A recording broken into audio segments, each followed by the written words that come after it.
సాంబా నిజంగా అంటే మళ్ళీ అలర్ట్ ప్రకటించింది వాతావరణ శాఖ. ఆల్రెడీ ఖమ్మంకి మహబూబాబాద్కి తీవ్రంగా నష్టపోయిన ప్రాంతాలు జిల్లాలు వీటికి మళ్ళీ అలర్ట్ ప్రకటించింది. ఈ నేపథ్యంలో ఇప్పుడు వరద ప్రభావిత ప్రాంతాల్లో పరిస్థితి ఎట్లా ఉంది? ప్రభుత్వం నుంచి ప్రజలకు వరద సహాయం అందుతుందా? అధికారులు ఏమైనా పని చేస్తున్నారా? ఏంటి సిచ్యువేషన్ వాస్తవంగా? స్వేచ్ఛ ప్రభుత్వం ప్రజల ముందు దోషిగా నిలబడినటువంటి పరిస్థితి తెలంగాణ రాష్ట్రంలో తొలిసారి. తెలంగాణ ఏర్పడి ఇప్పుడు 10 ఏళ్లుగా వస్తున్న నేపథ్యంలో ఒక రాష్ట్ర ప్రభుత్వం ప్రజల ముందు దోషిగా నిలబడడం బహుశా ఇది మొదటిసారి. ఎందుకంటే తెలంగాణ ఏర్పడ్డ 10 సంవత్సరాలలో 9 సంవత్సరాలు ఇలాంటి పరిస్థితులు ఎప్పుడు ఉత్పన్నం అవ్వలేదు. మొదటిసారి ఈ పరిస్థితి ఉత్పన్నమైంది. ప్రజల ముందు దోషిగా నిలబడింది. ఎందుకంటే ఆపదలో ఉన్నప్పుడు, అన్నం కావాలని అడిగినప్పుడు, తాగడానికి ఇక్కడ మంచినీళ్ళు ఇవ్వాలని అడిగినప్పుడు సాయం అందించలేని ప్రభుత్వం ఖచ్చితంగా ప్రజల ముందు దోషిగా నిలబడేటువంటి పరిస్థితి ఉంటుంది. ఇవాళ అది కళ్ల ముందు కనపడుతుంది. దాని ప్రభావమే మంత్రుల మీద తిరగబడడం కావచ్చు, మంత్రులు నిలదీయడం కావచ్చు, అధికారులను తరమడం కావచ్చు, మాకేది సాయమని గుండెలు అవిసేలా ప్రశ్నించడం కావచ్చు. ఇవన్నీ ప్రభుత్వం తాలూకా నిర్లక్ష్యాన్ని, అలసత్వాన్ని ప్రపంచం ముందు పెడుతున్నటువంటి దృశ్యాలు. ఇక వరదలకు సంబంధించి చూస్తే కనుక నత్తనడకన సాగుతున్నటువంటి సహాయ చర్యలు, రిలీఫ్ చర్యల వల్ల పెద్దగా ప్రజలకు ఒరిగింది ఏమీ లేదు. కానీ ప్రజలు మాత్రం 1000 కళ్లతో ప్రభుత్వం నుంచి వచ్చే సాయం కోసం ఎదురు చూస్తున్నారు. ఆ సాయం సంబంధించినటువంటి ఎన్యుమరేషన్ ప్రక్రియ ఏదైతే సర్వే పేరుతో వెళ్తున్నారో అది కూడా లోపభూయిష్టంగా ఉంది. ఈ ప్రభుత్వానికి సంబంధించి ఇవాళ ఈ పాటికే ప్రభుత్వం దీనికి సంబంధించి ఎన్యుమరేషన్ ముందే ఫినిష్ చేయాల్సింది. ఈ పాటికే సహాయం అందాల్సింది ఉంది. వరద ప్రభావిత ప్రాంతాల్లో ఉన్న ప్రజలకు ఈ పాటికే సహాయం అందాలి, కానీ అందలేదు. ఇప్పటికీ కూడా ఇంకా లెక్కలు వేసుకుంటా ఉంటే మరి వాళ్ళకి సాయం అందేది ఎప్పుడు? ప్రశ్న ఇది ప్రజల ప్రశ్న. స్వేచ్ఛ ప్రజల నుంచి వస్తున్న ప్రశ్న కూడా అదే. ఇంకెన్ని రోజులు లెక్క పెడతారు, ఇంకెప్పుడు ఇస్తారు అనేటువంటి ప్రశ్నే ప్రజల నుంచి వస్తుంది. దానికి సంబంధించినటువంటి అప్డేటే ఇవాళ రామన్నపేటలో ఒక వృద్ధుడు ఈ ప్రభుత్వానికి సంబంధించినటువంటి ఒక చక్కని కామెంట్ చేశాడు. చక్కనోడు వచ్చి పందిరేస్తే కుక్కతో తగిలి కుప్పకూలిందన్నట్టు ఉందట ఈ ప్రభుత్వం మీద. రామన్నపేటకు చెందినటువంటి ఒక 70 ఏళ్ల పైచిలుకునేటువంటి వృద్ధుడు చేసినటువంటి కామెంట్ ఇది. అయితే అంత దారుణంగా ఉంది అని చెప్పేటువంటి ప్రయత్నం చేస్తున్నాడు. ఇవాళ ఈ ప్రభుత్వం సహాయ చర్యలు ఒక పక్క కొనసాగుతున్నాయి. కానీ ఇవాళ ఫ్లాష్ ఫ్లడ్ వచ్చింది. ఈ ఫ్లాష్ ఫ్లడ్ ఎఫెక్ట్కు ఇల్లందు, కారేపల్లి మండలాలు ఇప్పుడు పూర్తిగా జలదిగ్బంధంలో ఉన్నాయి. ఆ మండలాలకు సంబంధించినటువంటి గ్రామాల్లోకి నీళ్లు వస్తే అక్కడ ఉన్నటువంటి స్థానిక పోలీసులు వెళ్లి వారందరినీ కాపాడినటువంటి పరిస్థితులు కూడా కారేపల్లి మండలం, పేరేపల్లి ఆ పరిసర ప్రాంతంలో ఉన్నటువంటి గ్రామాల్లో ఉన్నాయి. అక్కడ బుగ్గవాగు ఒక్కసారిగా ఉప్పొంగింది. ఎందుకంటే ఎగువన వర్షాలు కురవడంతో పాటు ఇల్లందు క్యాచ్మెంట్ ఏరియాలో భారీ వర్షాలు కురవడంతో ఇల్లందు టౌన్, ఇప్పుడు ఇల్లందు టౌన్ ఇవాళైతే ఖమ్మంలో ఎట్లయితే మధ్య నుంచి మున్నేరుపోయి అటు పాలేరు ఇటు ఖమ్మాన్ని ఇబ్బంది పెట్టిందో ఇల్లందు నగరంలో కూడా అదే పరిస్థితులు ఉంటాయి. భద్రాద్రి కొత్తగూడెం జిల్లా ఇల్లందు టౌన్లో ఇవాళ 1, 2, 3, 6 వార్డులకు సంబంధించినటువంటి ప్రజలు చాలా మంది ముంపుకు గురైతే కనుక అక్కడ అధికార పార్టీకి చెందినటువంటి నాయకులు కావచ్చు ఎవరు పర్యటించిన పాపాన బోలే. ఉదయం మాజీ ఎమ్మెల్యే హరిప్రియ నాయక్ మాత్రం అక్కడ పర్యటించినట్టుగా మనకు సమాచారం వచ్చింది, వార్తలు వచ్చినాయి తప్ప అక్కడ పర్యటించినటువంటి పరిస్థితులు కూడా లేవు. ఇంకా 2 రోజులు 3 రోజులు వర్షాలు ఉంటాయని చెప్తున్నారు. ఇవాళ ఉదయం ఒక్కసారిగా పైన ఎగువన అంటే పాత వరంగల్ జిల్లాలో వర్షాలు కురుస్తున్నాయి. మళ్ళీ మున్నేరు దగ్గరికి ఫ్లడ్ వస్తుందని చెప్తే కన్నీరు మున్నీరు అయినటువంటి పరిస్థితి కనిపిస్తుంది. పాలేరు ఇటు ఖమ్మం నగరాలకు సంబంధించినటువంటి ప్రజలు కన్నీరు మునియారు. సార్ మళ్ళీ వరద వస్తుందట, మళ్ళీ వస్తుందట, ఏంటి సార్ అని అడుగుతున్నటువంటి పరిస్థితి, దీనమైనటువంటి దుస్థితి. అంటే మళ్ళీ వాతావరణ శాఖ అలర్ట్ కి సంబంధించి ప్రజలకి పూర్తి స్థాయి సమాచారం అందిందా ఈసారైనా?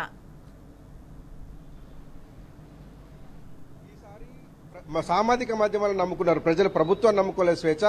సామాజిక మాధ్యమాలు నమ్ముకున్నారు. అయితే పాపం విపత్తుల విషాదం ఏంటంటే 5 రోజులుగా కరెంటు లేదు. ఏదైతే ప్రభావిత ప్రాంతాలు, ఇప్పుడు ప్రస్తుత ప్రభావిత ప్రాంతాలు, రేపు ఒకవేళ వర్షం పడ్డా కానీ ఏవైతే ప్రభావిత ప్రాంతాలు కాబోతున్నాయో ఆ ప్రాంతాలలో 5 రోజులలో 3 రోజులుగా కరెంటు లేనటువంటి పరిస్థితి.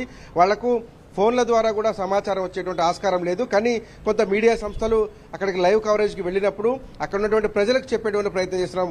టీ న్యూస్ కావచ్చు, నమస్తే తెలంగాణ కావచ్చు, ఇతర మీడియాకు సంబంధించినటువంటి ప్రతినిధులు ఆయా ప్రాంతాల కవరేజ్కి వెళ్ళినప్పుడు 6 నుంచి 9వ తేదీ వరకు మళ్లీ వర్షాలు ఉన్నాయమ్మా, జాగ్రత్తగా ఉండండి, మీ సరుకులు ఏమైనా ఉంటే, వస్తువులు ఏమైనా ఉంటే జాగ్రత్త చేసుకోండి, ఇళ్లలో విలువైన వస్తువులు పెట్టకండి, మీ ప్రాణాలు చాలా ముఖ్యమని కూడా టీ న్యూస్ కావచ్చు, నమస్తే తెలంగాణకు సంబంధించినటువంటి ప్రతినిధులు కావచ్చు ఆయా ప్రాంతాలకు వెళ్ళినప్పుడు మేము చెప్పేటువంటి ప్రయత్నం చేస్తున్నాం. మాతో పాటు కొంతలో కొంత రిలీఫ్ ఏంటంటే కొంత పోలీస్ యంత్రాంగం కూడా అక్కడో ఇక్కడో కొంచెం మంచి పనులు చేసినట్టుగా కనపడుతుంది. ఇవాళ సిపిఆర్ చేసి దంసలాపురంలో ఒక వ్యక్తిని కాపాడారు.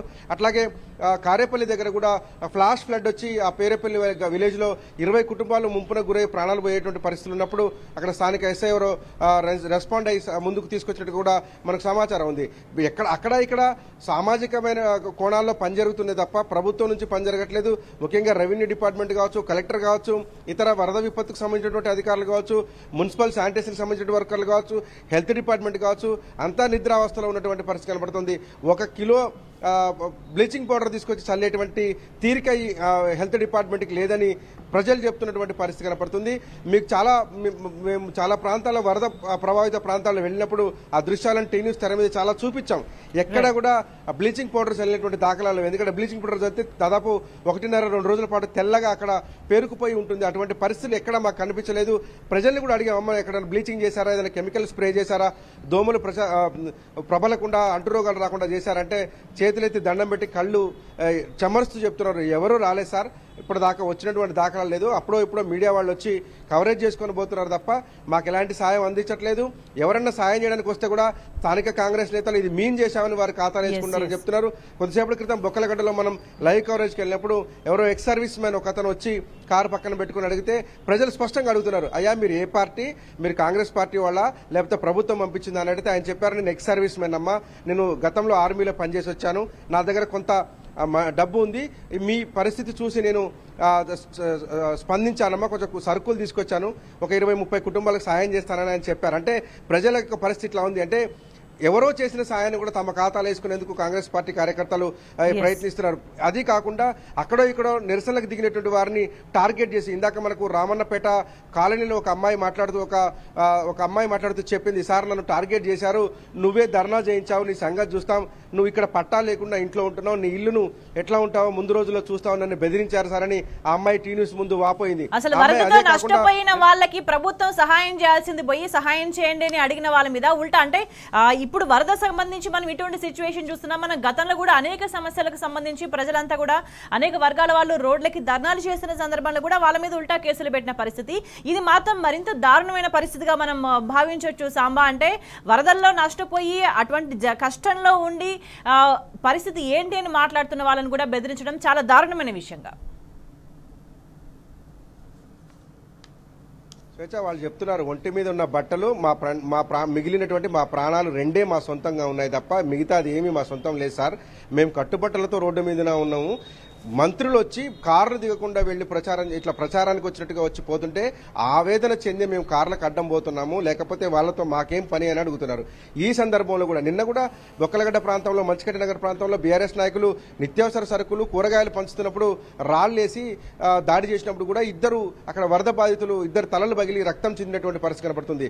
రాళ్లేసి రక్తం చిందేలాగా కాంగ్రెస్ పార్టీ ప్రయత్నం చేస్తే ఇవాళ బీఆర్ఎస్ పార్టీ మాజీ మంత్రి హరీష్ రావు ఏ ప్రాంతంలో అయితే రాళ్లేసి అందరినీ దెబ్బతినేటువంటి ప్రయత్నం చేశారో ఆ ప్రాంతానికి దగ్గర 3 నుంచి 4 లారీల సరుకులు ఇవాళ పంపుతున్నట్టు ఆయన హైదరాబాద్ లో ప్రకటించారు. ఆ ప్రాంతాన్ని అంతా ఆదుకోండి, దాడి చేసింది కాంగ్రెస్ నాయకులు, కాంగ్రెస్ ప్రేరేపిత రౌడీ షీటర్లు, కానీ మనకు ప్రజలతో ఎటువంటి ఇబ్బంది లేదు, ఆ ప్రజల్ని ఆదుకోవడానికి మీరు ముందుకు రావాలని హరీష్ రావు గారు చెప్పడంతో సిద్దిపేట నుంచి బహుశా రేపు ఉదయానికి ఇక్కడ చేరుకునేలాగా జరుగుతున్నవన్నీ చూస్తుంటే గనక ఏదున్నా తెలంగాణ రాష్ట్రంలో ఉన్న ప్రజలంతా కూడా కాంగ్రెస్ నాయకులు, కాంగ్రెస్ కార్యకర్తలు వాళ్ళ కనుసన్నల్లోనే ఉండాలి, వాళ్ళ చెప్పు చేతల్లోనే ఉండాలి అన్నట్టుగా వాళ్ళ వ్యవహార శైలి చూస్తే మనకి అర్థమవుతుంది.